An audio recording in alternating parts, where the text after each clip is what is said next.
El silencio que dejó la muerte de mi padre no era un vacío. Era una presencia física, pesada y sofocante, que se había instalado en los rincones de la casa de mi infancia como un polvo espeso. Se llamaba Carlos, y un ataque al corazón se lo había llevado con una crueldad repentina que nos dejó a todos sin aire. A mis 39 años, yo, Julia, me sentía como una niña huérfana de nuevo. Mi padre había sido mi ancla, el hombre cuya risa grave podía arreglar cualquier cosa, cuyo abrazo olía a libros viejos y al sutil aroma del aceite de la madera con que cuidaba sus muebles. Mi madre, Laura, de 65 años, parecía habitar un planeta diferente. Mientras yo me ahogaba en ese silencio, ella lo combatía con un frenesí de actividad. Los primeros días después del funeral, lo atribuía al shock. Su duelo se manifestaba en acción, limpiaba armarios, ordenaba papeles, contestaba cartas de condolencia con una eficiencia que me resultaba escalofriante. Yo, en cambio, necesitaba quietud. Necesitaba sentarme en el sillón de cuero de mi padre, cerrar los ojos e inhalar su presencia fantasma. Pero cada vez que lo hacía, mi madre entraba en la habitación con un plumero o una pila de facturas, su energía nerviosa rompiendo el frágil hechizo de mi recuerdo.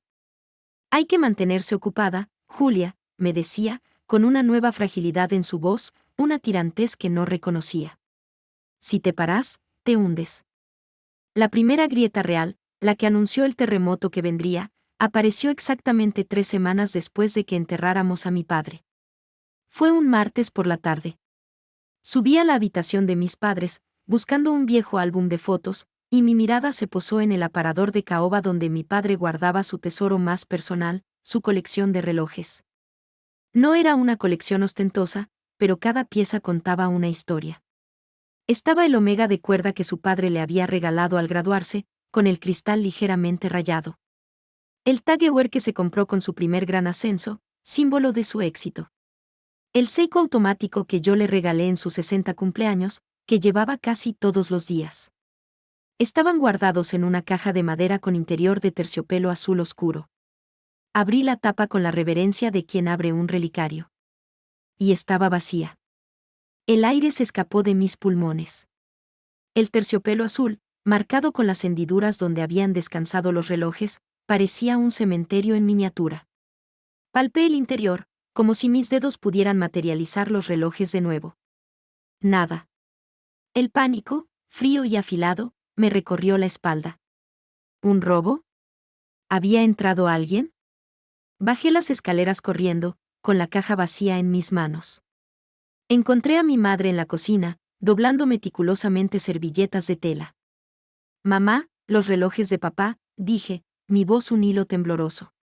No están. Han desaparecido.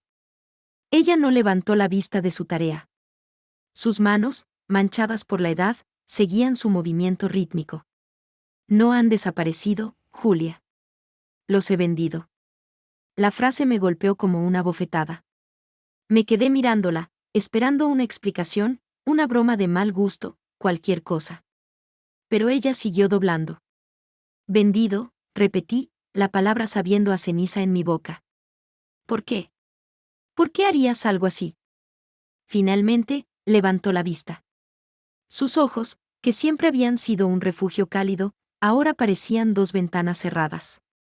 Era algo que tenía que hacer, dijo, y su tono no admitía discusión. Necesitaba el dinero. ¿Necesitabas el dinero?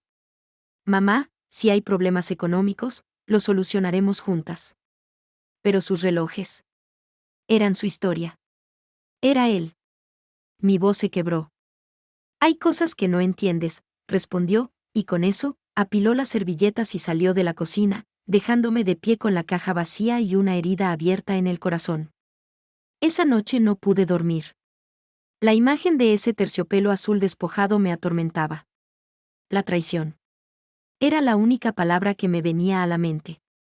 Una traición a su memoria, a sus 40 años de matrimonio, a nosotros. Pero eso fue solo el principio.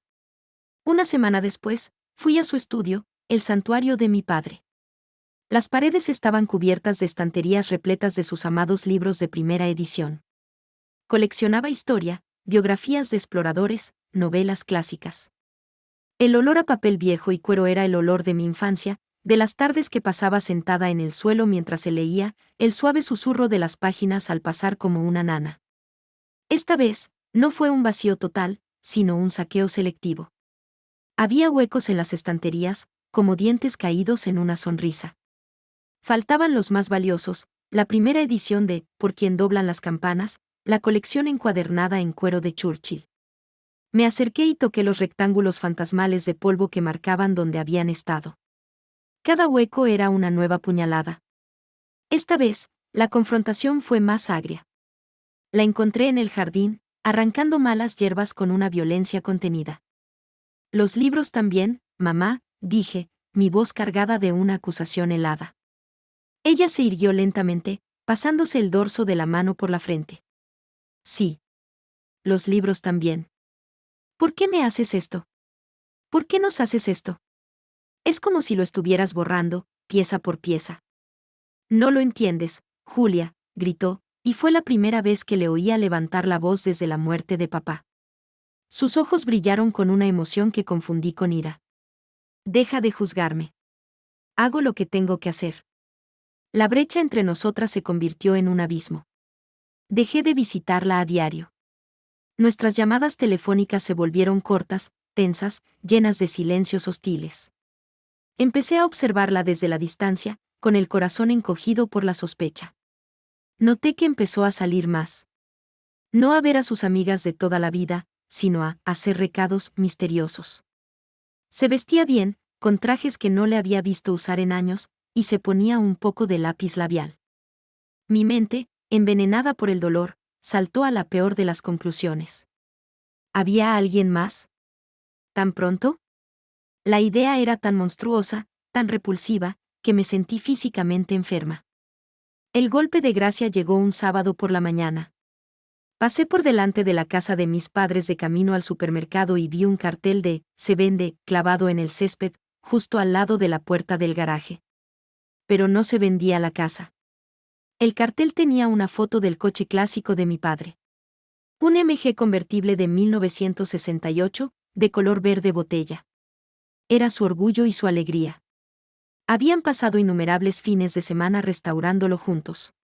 Me había enseñado a conducir en ese coche, el viento enredándome el pelo, su risa resonando a mi lado. Era más que un coche, era una máquina del tiempo llena de nuestros mejores recuerdos.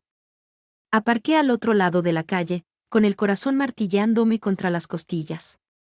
Me quedé allí, mirando el cartel, y sentí que el último hilo que me unía a mi padre se estaba cortando. Esto no era por dinero. Esto era un acto de erradicación. Decidí que no podía seguir siendo una espectadora pasiva. Tenía que saber a dónde iba, qué estaba haciendo. Al lunes siguiente, me tomé el día libre en el trabajo y aparqué mi coche en una calle cercana a su casa, sintiéndome como una criminal. A las 11 de la mañana, la vi salir. Llevaba un elegante abrigo beige y un bolso de cuero. Se subió a su coche y se marchó. La seguí a una distancia prudencial. No fue a un centro comercial ni a casa de una amiga. Condujo hasta el centro de la ciudad y aparcó cerca de un distrito financiero. La vi entrar en una pequeña y discreta cafetería. Esperé 5 minutos, con el corazón en un puño, y luego entré. La vi sentada en una mesa al fondo, de espaldas a la puerta. Y no estaba sola. Frente a ella se sentaba un hombre. No era un amante cliché. Era un hombre de unos 50 años, con el pelo canoso perfectamente peinado, un traje caro y un maletín de cuero apoyado en la silla a su lado. Parecía un asesor financiero, un abogado, alguien de negocios. Sobre la mesa, entre sus tazas de café, había una pila de documentos. Vi a mi madre asentir, con una expresión de tensión en su rostro, mientras él señalaba algo en un papel. Luego, vi cómo le entregaba un sobre. Me retiré antes de que pudieran verme, mi mente un torbellino de especulaciones. ¿Estaba planeando su futuro? ¿Invirtiendo el dinero que estaba sacando de la vida de mi padre? Esa semana, la obsesión me consumió. Rebusqué en el correo que llegaba a su casa antes de que ella lo recogiera. Y encontré la prueba. Un recibo de una transferencia bancaria. Una suma considerable, de 5 cifras, transferida desde la cuenta de mi madre a una empresa que no reconocí, una sociedad de gestión de patrimonios. Lo tenía. La prueba irrefutable. Estaba liquidando el pasado, convirtiendo los recuerdos de mi padre en dinero contante y sonante, y entregándoselo a un extraño para que construyera una nueva vida para ella. Una vida sin él. Una vida sobre las cenizas de la nuestra. Sostuve ese trozo de papel en mi mano, y la tristeza que había sentido se solidificó en una fría y dura resolución. Se acabó el observar. Se acabó el sufrir en silencio. Iba a enfrentarme a ella. Iba a detenerla. Iba a luchar por la memoria de mi padre, incluso si eso significaba destruir la relación con mi madre para siempre. Sostuve ese trozo de papel en mi mano, el recibo de la transferencia bancaria, y sentí como la tristeza que me había ahogado durante semanas se solidificaba en una fría y dura resolución. Se acabó el observar. Se acabó el sufrir en silencio. Conduje hasta la casa de mi infancia, la prueba arrugada en mi puño. Ya no era un hogar, sino el escenario de un crimen contra la memoria, y yo iba a ser la fiscal. La encontré en el salón, sentada en el sillón que no era el de mi padre, leyendo un libro. La luz del atardecer se filtraba por la ventana, iluminando el polvo que bailaba en el aire, partículas de un pasado que ella, a mi parecer, estaba decidida a borrar. No levantó la vista cuando entré. «Tenemos que hablar», dije, mi voz desprovista de cualquier calidez. Ella marcó la página de su libro y lo cerró lentamente. «Julia. ¡Qué sorpresa! Deja de fingir, mamá. Sé lo que estás haciendo».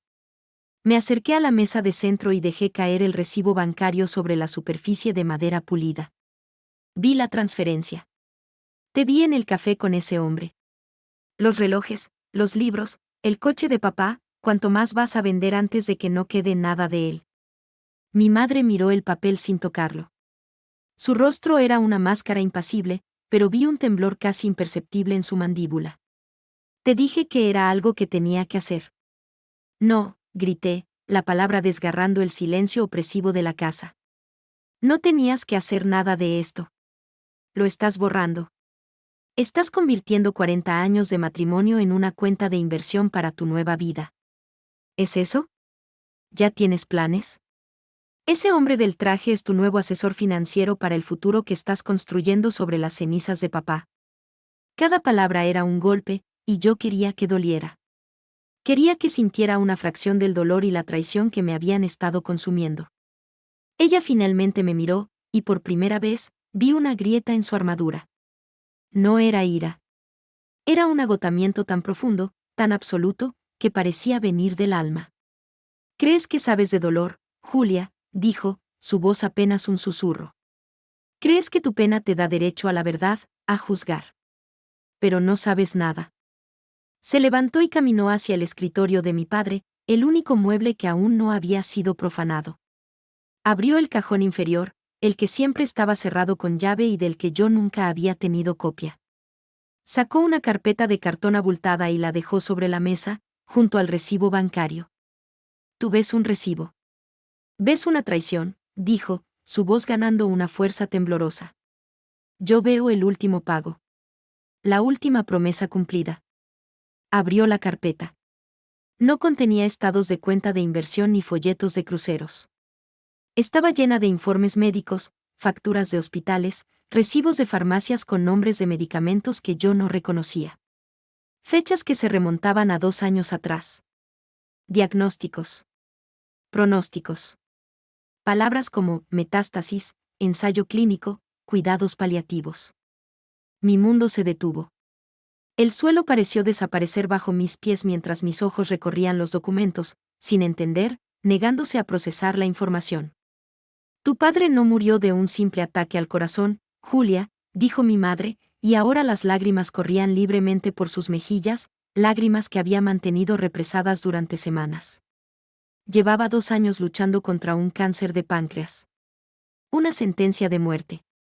Pero se negó a que lo supieras. A que nadie lo supiera. El aire se volvió espeso, imposible de respirar. Mi rabia, mi justa indignación, se evaporó, dejando un vacío helado de horror y confusión. Él no quería que tus últimos recuerdos de él fueran en una habitación de hospital, conectado a tubos, continuó, su voz quebrada por los sollozos contenidos. No quería ser una carga. Odiaba la idea de ser visto como débil. Me hizo jurar, Julia. Me hizo prometerle que mantendría su secreto, que lucharíamos en privado. Y luchamos. Oh, Dios, cómo luchamos. Me contó la historia de sus últimos 2 años. Los viajes de negocios de mi padre eran en realidad visitas a especialistas en otras ciudades. Las tardes que pasaba en el club de lectura eran en realidad sesiones de quimioterapia que lo dejaban exhausto y sin fuerzas. Acumularon deudas astronómicas en tratamientos experimentales, en cualquier cosa que ofreciera una pizca de esperanza. El hombre del traje no era un asesor de inversiones, era un negociador de deudas médicas que le estaba ayudando a liquidar las facturas pendientes. Y me hizo prometerle otra cosa, susurró, señalando la carpeta.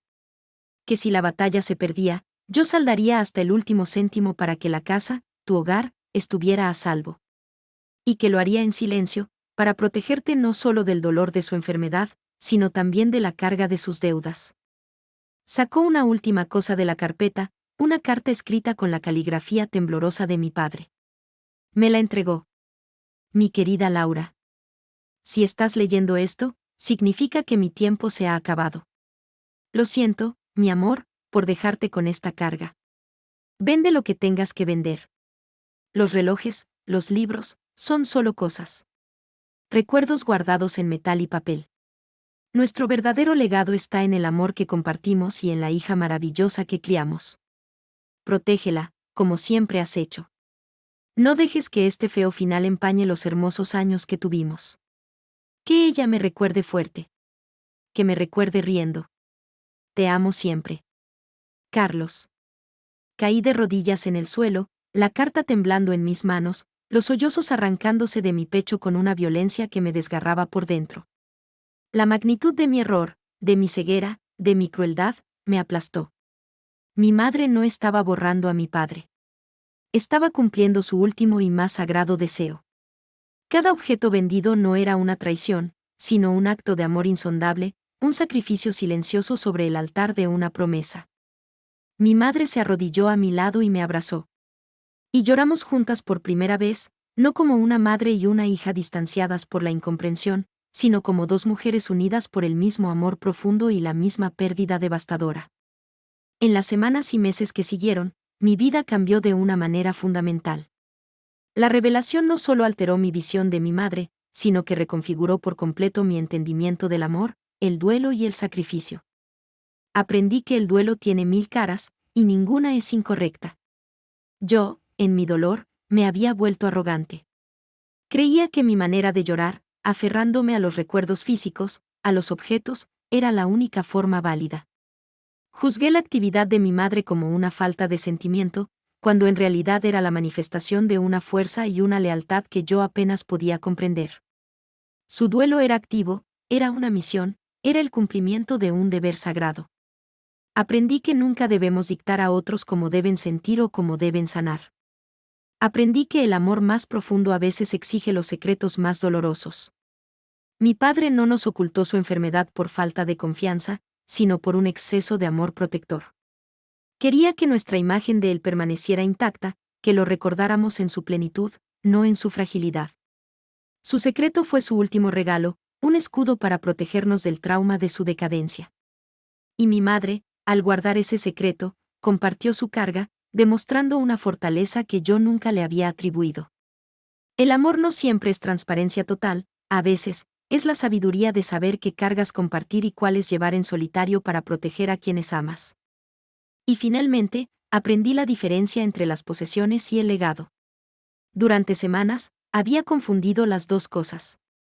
Creía que el legado de mi padre residía en sus relojes, en sus libros, en su coche. Estaba equivocada. Esos eran solo objetos, símbolos de una vida, pero no la vida misma. Su verdadero legado era intangible. Era la fuerza que le infundió a mi madre para cumplir una promesa imposible. Era la lección de integridad que, sin saberlo, me estaba enseñando desde la tumba. Su legado era el amor incondicional que nos había profesado, Un amor tan poderoso que trascendió la enfermedad y la muerte para asegurar nuestro bienestar. La casa ya no se sentía llena de un silencio opresivo, sino de una paz reverente. Ayudé a mi madre a ordenar los papeles que quedaban. Juntas, creamos un nuevo álbum, no solo con las fotos felices, sino con las historias de esos últimos 2 años, honrando su lucha y no solo su vida. Nuestra relación, que había estado al borde del colapso, se reconstruyó sobre una base de verdad, respeto y una comprensión mucho más profunda. Ya no era solo mi madre, era mi heroína. Y yo, por fin, entendí que la mejor manera de honrar a mi padre no era aferrándome a sus cosas, sino viviendo según los principios que él había encarnado hasta su último aliento: fuerza, sacrificio y, por encima de todo, un amor que protege silenciosamente.